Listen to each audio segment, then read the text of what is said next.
एक जाट की शादी नहीं हो रही थी। अच्छा, इसमें कोई बुरी बात थोड़ा ही है, कई बार मेरी नहीं हुई।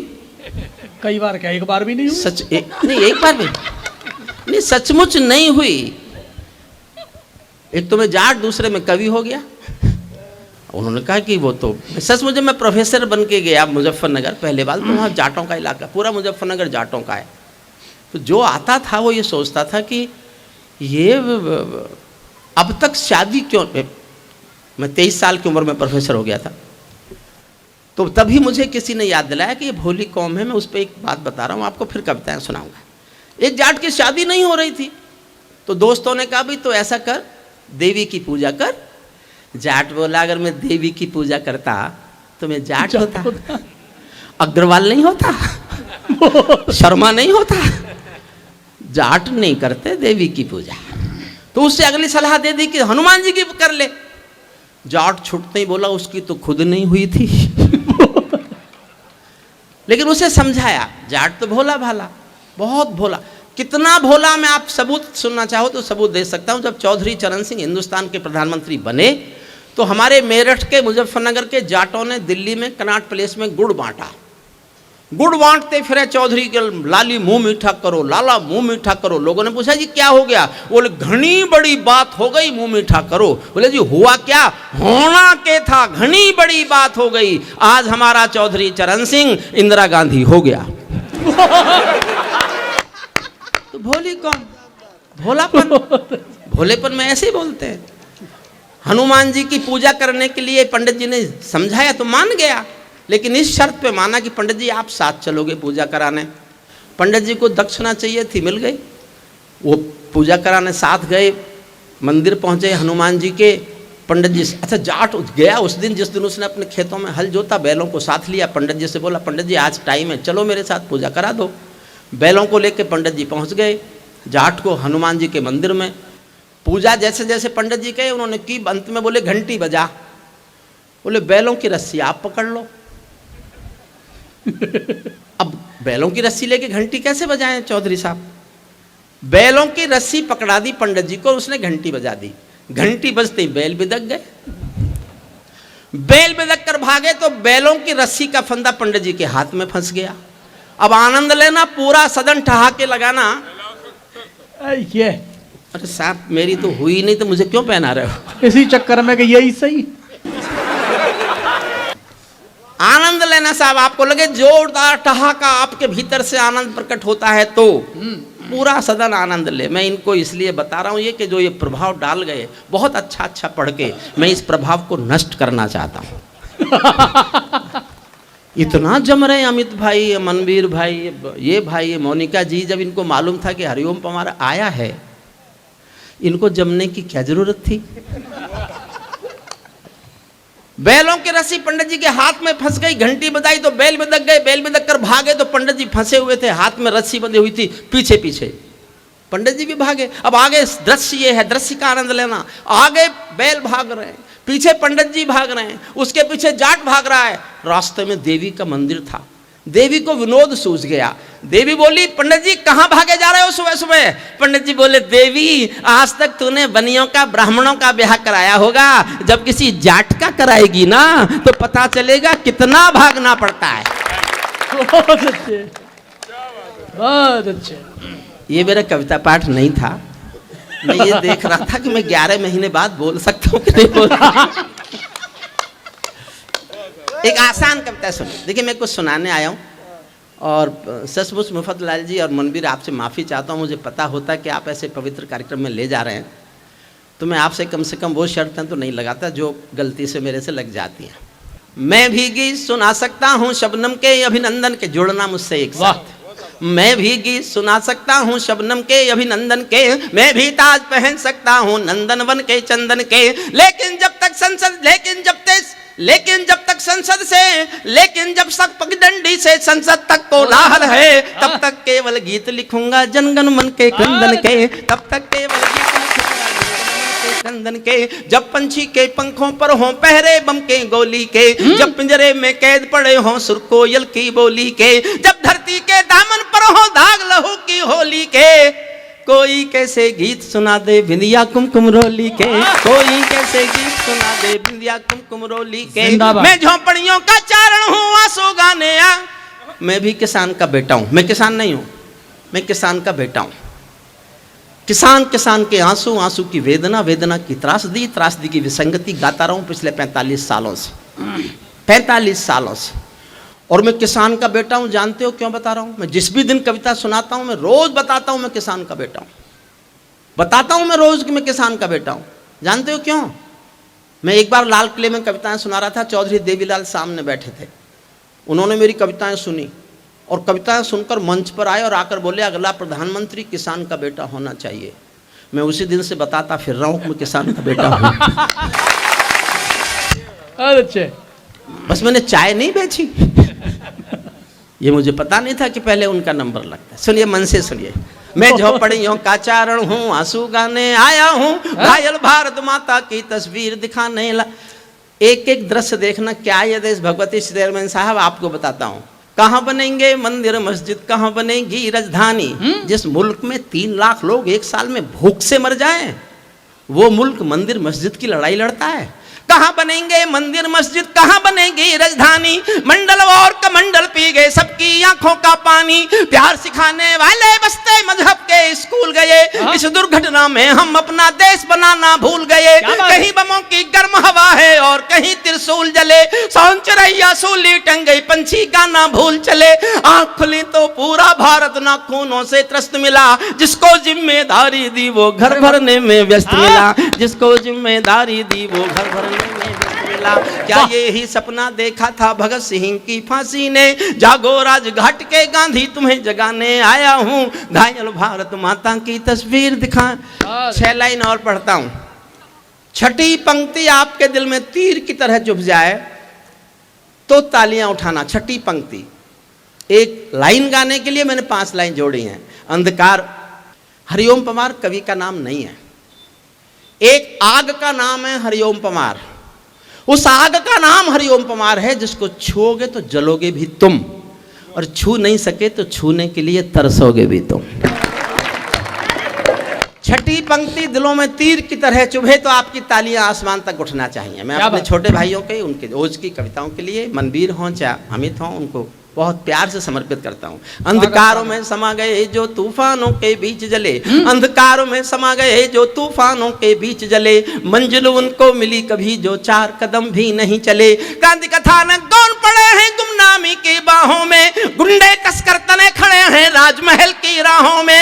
यहाँ शहीदों की पावन गाथाओं को अपमान मिला, डाकू ने खादी पहनी तो संसद में सम्मान मिला, डाकू ने खादी पहनी तो। बस आप जुड़ के सुन लीजिए। मुझ में आप ना कोई राजनीतिक पार्टी देख सकते हैं, मुझ में आपको सिर्फ और सिर्फ देश दिखाई देगा, सिर्फ देश। अंधकारों में समा गए जो तूफानों के बीच जले, मंजिल उनको मिली कभी जो 4 कदम भी नहीं चले। क्रांति कथानक गौन पड़े हैं गुमनामी की बाहों में, गुंडे तस्कर तने खड़े हैं राजमहल की राहों में। यहाँ शहीदों की पावन गाथाओं को अपमान मिला, डाकू ने खादी पहनी तो संसद में सम्मान मिला। राजनीति में लौह पुरुष जैसा सरदार नहीं मिलता, लाल बहादुर जी जैसा कोई किरदार नहीं मिलता। मैं कहने की हिम्मत करूंगा और आप लोग शहीदों के परिवारों को सम्मानित करने वाले, आप भी देवताओं के पुजारी लोग, हिम्मत करना मेरी बात का समर्थन करने का। राजनीति में लौह पुरुष जैसा सरदार नहीं मिलता, लाल बहादुर जी जैसा कोई किरदार नहीं मिलता। ऐरे गहरे नथु खैरे तंत्री बनकर बैठे हैं, जिनको जेलों में होना था मंत्री बनकर बैठे हैं, जिनको जेलों में होना था मंत्री बनकर बैठे हैं। मैंने देशद्रोहियों का अभिनंदन होते देखा है, मैंने देशद्रोहियों का अभिनंदन होता देखा है। भगत सिंह का रंग बसंती चोला रोते देखा है। लोकतंत्र का मंदिर भी लाचार बनाकर डाल दिया, कोई मछली बिकने का बाजार बनाकर डाल दिया। अब जनता को संसद भी प्रपंच दिखाई देती है, नौटंकी करने वालों का मंच दिखाई देती है, नौटंकी करने वालों गांधी जी के सपनों का ये कैसा देश बना डाला, चाकू चोरी चीर हरण वाला परिवेश बना डाला। हर चौराहे से आती हैं आवाजें संतरासों की, पूरा देश नजर आता है मंडी ताजा लाशों की। वे सिंहासन चला रहे हैं गांधी जी के नारों से, मदिरा की बदबू आती है संसद की दीवारों से। मदिरा की बदबू आती है संसद की दीवारों से। अखबारों में रोज खबर है चरमपंथ के हमलों की, आंगन की तुलसी दासी है नागफनी के गमलों की। फिर समर्थन चाहता हूं चौथी पंक्ति पर सुनना। अखबारों में रोज खबर है चरमपंथ के हमलों की, आंगन की तुलसी दासी है नागफनी के गमलों की। हत्याओं की अपहरणों की स्वर्णमयी आजादी है, रोज गोडसे की गोली के आगे कोई गांधी है। संसद के सीने पर खूनी दाग दिखाई देता है, पूरा भारत जलियांवाला बाग दिखाई देता है। पूरा भारत जलियांवाला बाग दिखाई, पूरा भारत जलियांवाला बाग दिखाई देता है। जब कोयल की डोली गिद्धों के घर में आ जाती है। शुद्ध राजनीति पे बोल रहा हूं, शुद्ध राजनीति पे, लेकिन आप मुझे पकड़ नहीं सकते कि मैं कहां बोल रहा हूं। जब कोयल की डोली गिद्धों के घर में आ जाती है, तो बगला भक्तों की टोली हंसों को खा जाती है। जब जब भी जय चंदों का अभिनंदन होने लगता है, तब तब सांपों के बंधन में चंदन रोने लगता है। तब तब सांपों। देखिए, इस कविता को मैं यहीं खत्म कर छोड़ देता हूँ।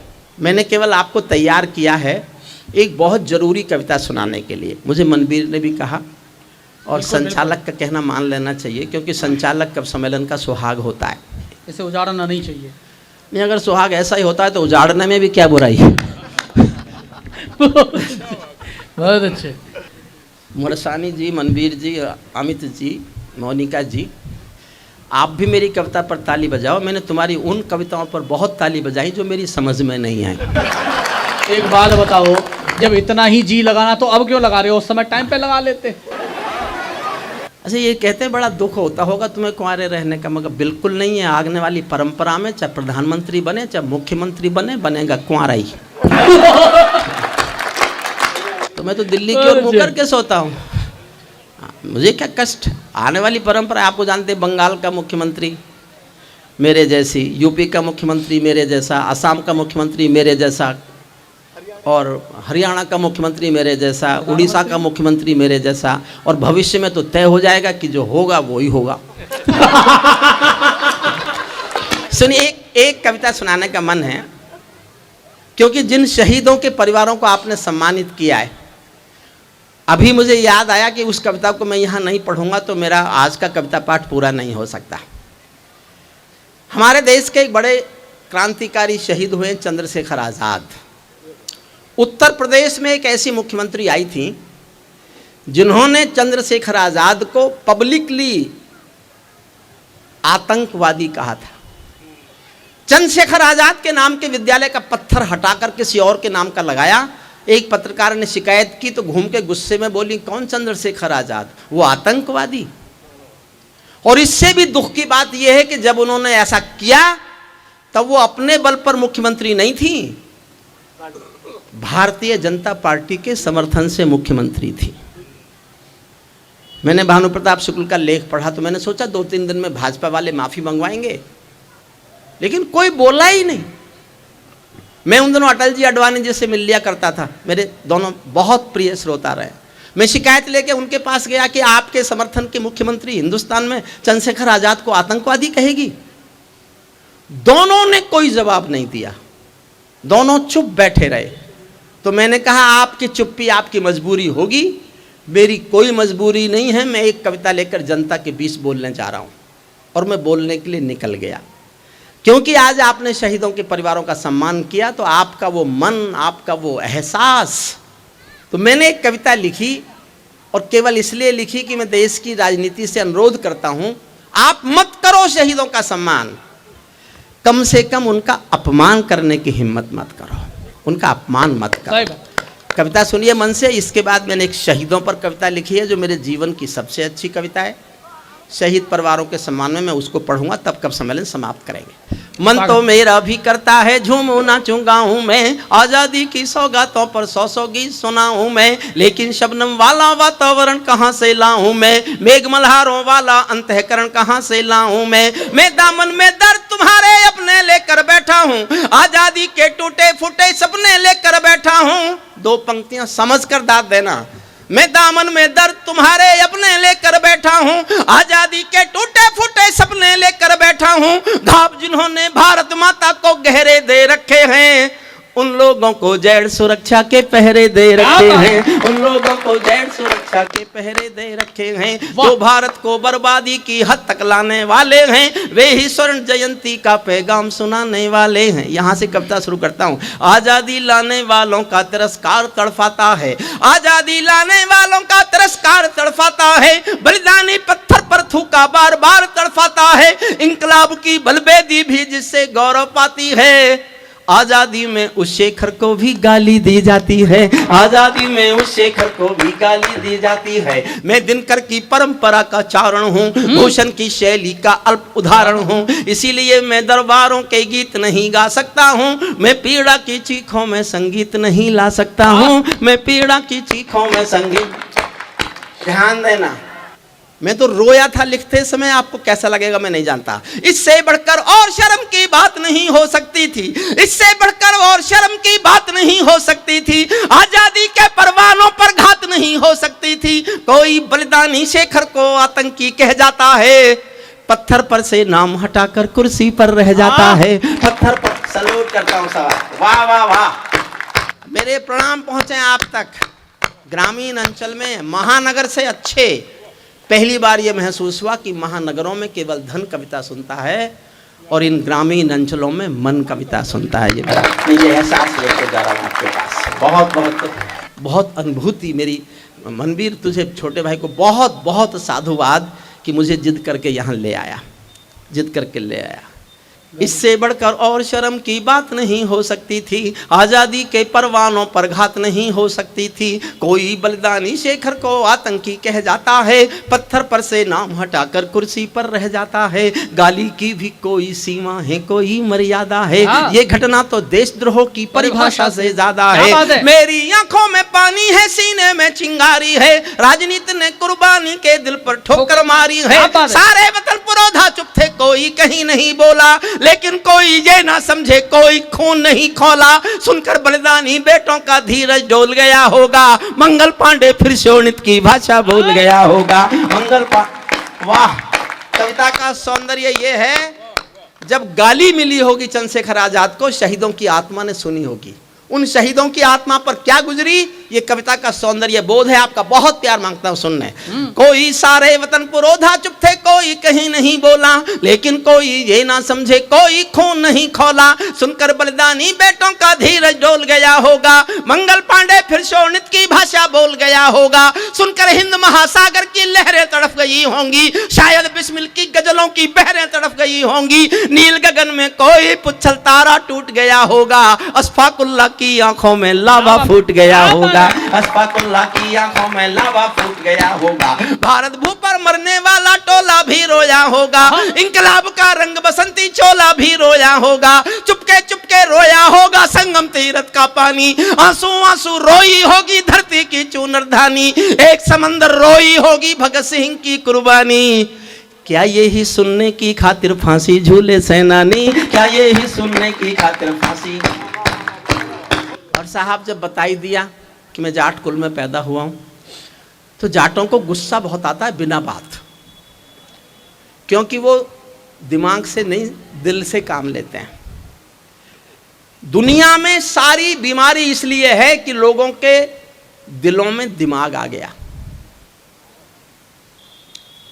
अगर लोगों के दिमाग में दिल पहुंच जाए तो सारे संसार की समस्या। क्या बात है। समस्या।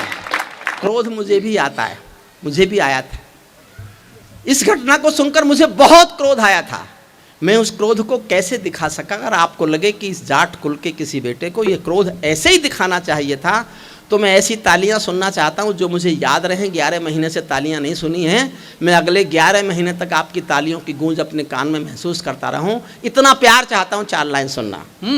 चुपके चुपके रोया होगा संगम तीरथ का पानी, आंसू आंसू रोई होगी धरती की चूनरधानी, एक समंदर रोई होगी भगत सिंह की कुर्बानी, क्या ये ही सुनने की खातिर फांसी झूले सैनानी। जहां मरे आजाद पार्क के पत्ते खड़क गए होंगे, जहां मरे आजाद पार्क के पत्ते खड़क गए होंगे, शायद शेखर बाजू जी के, शायद तब शेखर जी के भी बाजू फड़क गए होंगे। पल दो पल को शायद उनकी निदिया भाग गई होगी, पल दो पल को शायद उनकी निदिया भाग गई होगी, फिर पिस्तौल उठा लेने की इच्छा जाग गई होगी, फिर पिस्तौल एक बार दोनों हाथ उठाकर तालियों के साथ एक बार, क्या बात, जिंदाबाद। शेखर महायज्ञ का नायक। आश्चर्य सचमुच ये है कि मैं 11 महीने बाद गा रहा हूँ, हालांकि गलतियाँ कहीं कहीं हो रही हैं, मुझे पता चल रहा है, आपको तो पता चल नहीं रहा होगा क्योंकि इसने इससे पहले मुझे गाते देखा नहीं है। भगवती प्रसाद जी ने यूट्यूब पर सुन रखा है, तो उतना अच्छा मैं नहीं गा रहा हूँगा ये मैं जानता हूँ, लेकिन फिर भी आप बहुत मन दे रहे हैं, सुनिएगा। शेखर महायज्ञ का नायक गौरव। एक आधी मिनट में बताता हूँ शेखर क्या थे, आपने कुछ भी कह दिया उनके लिए। मैंने जब शेखर पर लिखा तो मैंने बहुत पढ़ा, 2 बातें वो बताने जा रहा हूँ आपको जो आपने कहीं कभी सुनी नहीं होंगी।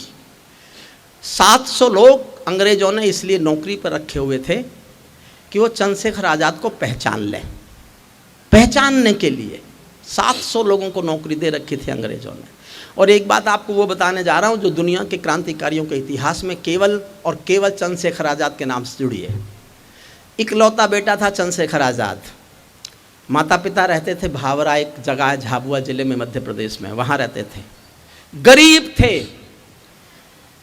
चंद्रशेखर आज़ाद की पार्टी बैंक ये खजाने लूटती थी सरकारी, आज़ादी की लड़ाई के लिए हथियार खरीदने के लिए। एक दिन किसी ने आकर ये कहा कि चंद्रशेखर जो पैसा तुम लूटते हो वो तुम्हारे संदूक में रहता है, इसकी चाबी तुम्हारे पास है, तुम जानते हो तो घर में तुम्हारे माँ बाप के पास खाने को रोटी के लिए पैसा नहीं है, माँ बाप भूखे मरने के कगार पर हैं, कम से कम इतना पैसा तो घर भेज दे इस संदूक में से कि तेरे माँ बाप रोटी खा लें।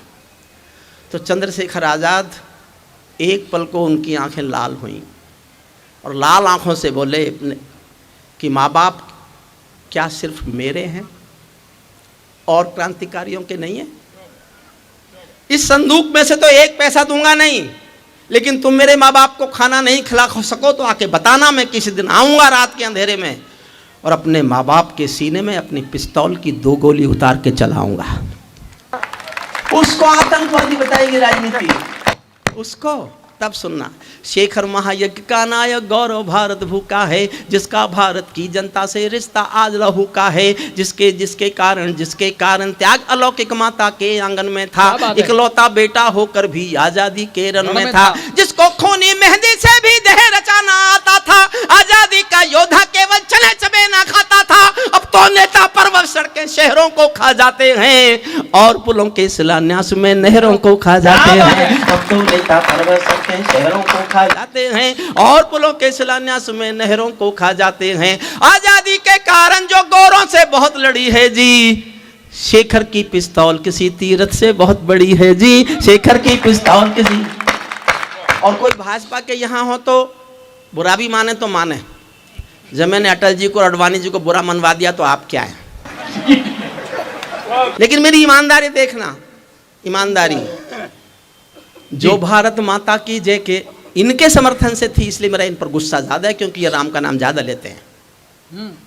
जो भारत माता की जय के नारे गाने वाले हैं, जो भारत माता की जय के नारे गाने वाले हैं, राष्ट्रवाद की गरिमा गौरव ज्ञान सिखाने वाले हैं, जो छोटी छोटी बातों पर संसद में अड़ जाते हैं, श्री राम मंदिर मुद्दे पर सड़कों पर लड़ जाते हैं, 60 दिनों तक स्वर्ण जयंती रथ लेकर जो घूमे थे, आजादी की यादों के पत्थर पूजे थे, चूमे थे, इस घटना पर चुप बैठे थे, सबके मुंह पर ताले थे, तब गठबंधन क्यों नहीं तोड़ा जो तुम हिम्मत वाले थे, तब गठबंधन क्यों नहीं तोड़ा जो तुम हिम्मत। और 2 लाइन और पढ़ता हूं, दाद दो तो हिम्मत से देना, मैंने हिम्मत से लिखा है और जब वो मुख्यमंत्री थी तभी लिखा था, तभी लिखा था, जब उनसे सब डरते थे, अब तो कौन डरे उनके सिवा, मैंने तभी लिखा था। सुनिएगा, इस घटना पर चुप बैठे थे, समर्थन चाहता हूं पूरा सदन का। इस घटना पर चुप बैठे थे, सबके मुंह पर ताले थे, तब गठबंधन क्यों नहीं तोड़ा जो तुम हिम्मत वाले थे। तुम सत्ता में शामिल थे, दो टूक डांट भी सकते थे। तुम सत्ता में शामिल थे, दो टूक डांट भी सकते थे। जो जीभ शहीदों पर थूके वो जीभ काट भी सकते थे। जीभ शहीदों पर थूके वो जीभ। अंतिम छंद पढ़ता हूं कविता का। जो सीने पर गोली खाने को आगे बढ़ जाते थे भारत। आप शुद्ध कविता सुनना, शुद्ध कविता, थोड़ी सी देर, 1 मिनट। जो सीने पर गोली खाने को आगे बढ़ जाते थे, भारत माता की जय कहकर फांसी पर चढ़ जाते थे। जिन बेटों ने आज़ादी के लिए जवानी दे डाली, आज़ादी के हवन कुंड के लिए कहानी दे डाली। दूर गगन के तारे उनके नाम दिखाई देते हैं, दूर गगन के तारे उनके नाम दिखाई देते हैं। उनके स्मारक भी चारों धाम दिखाई देते हैं, उनके स्मारक भी चारों धाम दिखाई देते हैं। वे देवों की लोकसभा के अंग बने बैठे होंगे। मैं उनका स्थान बता रहा हूं और तुम्हारा तो सबको पता है ही। कविता की सबसे अच्छी पंक्ति, वे देवों की लोकसभा के अंग बने बैठे होंगे, वे सतरंगी इंद्रधनुष के रंग बने बैठे होंगे। उन बेटों की याद भुलाने की नादानी करते हो, इंद्रधनुष के रंग चुराने की नादानी करते हो। इंद्रधनुष के रंग चुराने की नादानी करते हो। जिनके कारण ये भारत आजाद दिखाई देता है, अमर तिरंगा उन बेटों की याद दिखाई देता है। उनका नाम जुबां पर लो तो पलकों को झपका लेना, उनकी यादों के पत्थर पर 2 आंसू टपका देना, उनकी यादों के पत्थर पर 2 आंसू टपका देना। जो धरती में मस्तक बोकर चले गए, दाग गुलामी वाला धोकर चले गए, मैं उनकी पूजा की खातिर जीवन भर गा सकता हूँ। मैं सूरज का बेटा तम के गीत नहीं गा सकता हूँ, मैं पीड़ा की चीखों में